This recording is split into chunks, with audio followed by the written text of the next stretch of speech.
These rustics are so inept. Nearly takes the honor out of victory.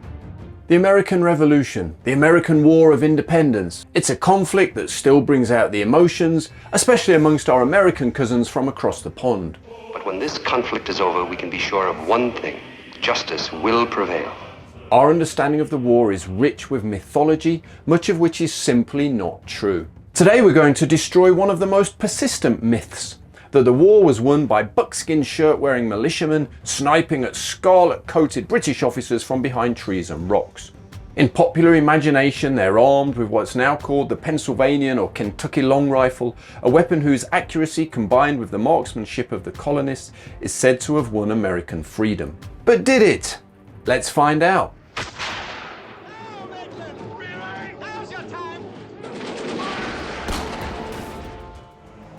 How many times do you wish we had a rifle like this? Right, let's put my cards on the table straight out of the gate. I'm going to say it. Rifles and riflemen did not win the war for the American revolutionaries. Yep, I said it. In this video, we're going to examine the sources and look at the reality. In the video, we're also going to see how the rifle did give the rebel colonists an edge in certain scenarios, but how it also proved to be a less than ideal weapon of war. Rifles and women don't mix. Myths about the rifles and the American Revolution are almost as old as the conflict itself. The first companies of the Continental Army were rifle units, and many of the men did come from the frontier. But by 1775, most American colonists actually lived in urban or settled agricultural areas, and both they and the British thought of those frontiermen as rugged, hardy warriors. Take hold of that cane tuck. Slide it in. Revolutionary leaders imagined that these hardy men with their long rifles could be the key to winning the war.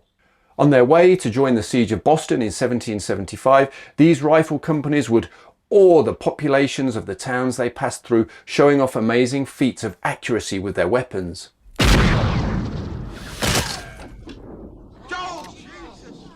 On August the 25th, 1775, the Pennsylvania Journal reported that they, with the rifles in their hands, they assume a kind of omnipotence over their enemies. There was not one who could not plug 19 bullets out of 20, as they termed it, within an inch of a 10-penny nail. Such stories certainly inspired fear within the British. One officer wrote home to his friends that he and his fellow officers expected to be picked off by riflemen the minute they arrived on the battlefield.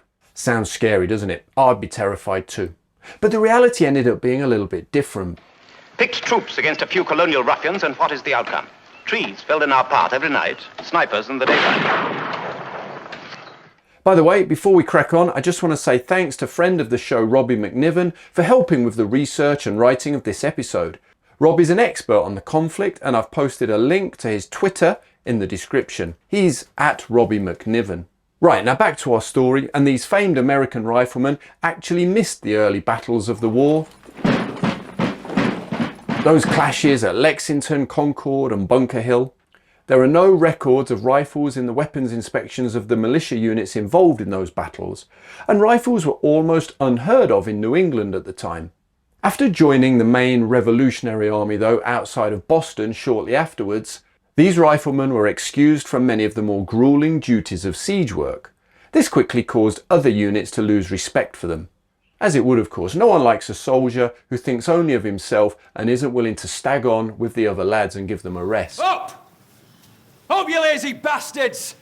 Continental Army Colonel John Thomas, yes, that's his name, wrote, "The riflemen were as indifferent men as I ever served with. These privates are mutinous and often deserting to the enemy, unwilling for duty of any kind, exceedingly vicious, and I think the army here would be as well without them." Indeed, some riflemen did desert to the British and bring their weapons with them. One individual was even brought before George III, so the king could inspect the weapon he and the rest of the British public had heard so much about. To be swindled by a pig-headed lunatic like King George. As the war progressed, the Americans did though find a better use for their sharpshooters than siege work. The most famous commander of rifle troops was of course Colonel Daniel Morgan. His corps of marksmen saw notable service, helping to defeat General Burgoyne during the Saratoga campaign. At the Battle of Freeman's Farm, despite being initially driven off by British light infantry, Morgan's riflemen rallied and successfully sniped at British officers and artillery crews. It was during the action at Bemis Heights, fought not long after that at Freeman's Farm, that the best-known case of a British officer being shot by a revolutionary marksman occurred. According to his own account, given just before he succumbed to his wound, British General Simon Fraser was hit by a sharpshooter perched in a treetop, almost certainly a rifleman. Popular history has named this man as well-known frontiersman Murphy, but detailed analysis by historians such as Hugh T. Harrington has shown that Murphy almost certainly wasn't involved. Fraser's killer, like most great soldiers throughout history, will probably always remain unidentified. Regardless, his death probably had little material effect on the campaign, but Burgoyne had already doomed his army by leading them into the wilderness. Another British brigadier, Patrick Gordon, was also killed in an isolated incident in Canada by a marksman using a rifle. He was a scout called Benjamin Whitcomb. Such a feat was actually almost unique. There weren't many examples. Very few senior British officers were killed during the war, and even when they were, it was not usually the work of riflemen. Brigadier James Agnew, for example, was shot during the Battle of Germantown. It was said that was by a man named Hans Philipp Boyer. Some people say he was carrying a rifle at the time, but actually that seems to be a fabrication. The actual eyewitness to the event said that the killing came about by a volley of fire from smoothbore armed Continentals. Similarly, Brigadier James Webster was mortally wounded during the fighting at Guildford Courthouse. He was hit while his troops were also engaging smoothbore armed Continental regulars. Webster actually helps us to illustrate some of the rifle's limitations. In an earlier clash at Wetzel's Mill, he led an attack over a stream towards a building held by a force of riflemen. These men were veterans of the Battle of Kings Mountain. There they destroyed a force of loyalist Americans. As an aside, that's a fascinating battle that I do plan on coming back to in a future episode, so watch this space, be sure to subscribe. Anyway, back to today's story, and the commander of that group of American riflemen later wrote, Webster rode up and in a loud voice addressing his soldiers, then rushed down the hill at their head and plunged into the water, our fire pouring upon him. We singled him out as our mark, the stream being deep and the bottom rugged. He advanced slowly, his soldiers on each side of him. The account then described how the riflemen fired on him. One by one, each man sure of knocking him over, and having reloaded 8 or 9 of them, emptied their guns a second time at the same object. Strange to tell, though, in a condition so perilous, himself and horse were untouched, and having crossed the creek, he soon formed his troops and advanced upon us. Webster's escape from riflemen wasn't entirely miraculous. In fact, it was hardly unique. Another British officer, the infamous Bannister Tarleton, was the target of hundreds of riflemen during his campaigns in the southern colonies, but the worst wound he suffered was the loss of 2 fingers. So interestingly, and I think this is where data becomes really important, the British officer corps didn't suffer a much higher percentage of casualties than they did in other wars of the era. In fact, historian Holger Hook writes in his book Scars of Independence that 1 in 8 of all British officers killed during the conflict occurred in just a single battle, right at the start at Bunker Hill. And as we said earlier, this was despite the fact there were next to no rifles present. Casualties were high because of the use of deadly buckshot by the revolutionaries, combined with officers leading from the front attacking well-defended positions, as well as friendly fire incidents due to the inexperience of British troops so early in the war. To borrow an Americanism, that battle was a hot mess. Anyway, as the war progressed, more revolutionary commanders became disgruntled and disillusioned by the riflemen under their command. General Charles Lee admonished his officers during Britain's attempt to capture Charleston in 1776. He said that they had been suffered to fire at a most preposterous distance, and adding, "Not a man under your command is to fire at a greater distance than 150 yards at the utmost." A highly regarded Continental commander, Anthony Wayne, also complained, "I don't like rifles. I would as soon face an enemy with a good musket and bayonet without ammunition as with ammunition without a bayonet. It would be better still if good muskets and bayonets were put into the hands of good marksmen and rifles entirely laid aside. For my own part, I never wish to see one." The British also noticed, of course, that the American riflemen were not as fierce as they had first thought. After being ambushed by riflemen on Long Island, one British officer, Captain William Dancy, wrote, "They're not as dreadful as I expected, or they must have destroyed me and my whole company before we were supported by anybody else." He later commented that, though there's no people in the world that can shoot black ducks better than they can, the ducks do not carry firelocks and bayonets. They're convinced that being a good marksman is only a trifling requisite for a soldier. Indeed, I myself saw them beat as marksmen. During one skirmish, he recorded how his smoothbore armed troops had killed a number of riflemen during a prolonged firefight while suffering no casualties of their own. Okay, so we've ascertained that riflemen weren't a war-winning force during the American Revolution, but there's no denying a screen of riflemen in front of your line was always a useful thing to have. Now, you may not be facing a group of angry redcoats with their bayonets fixed, but you still have threats that you need to look out for. Now, in the course of my day job, I do travel a lot, and I know a lot of you guys do too. Many of you are serving or ex-military and of course are hard as nails.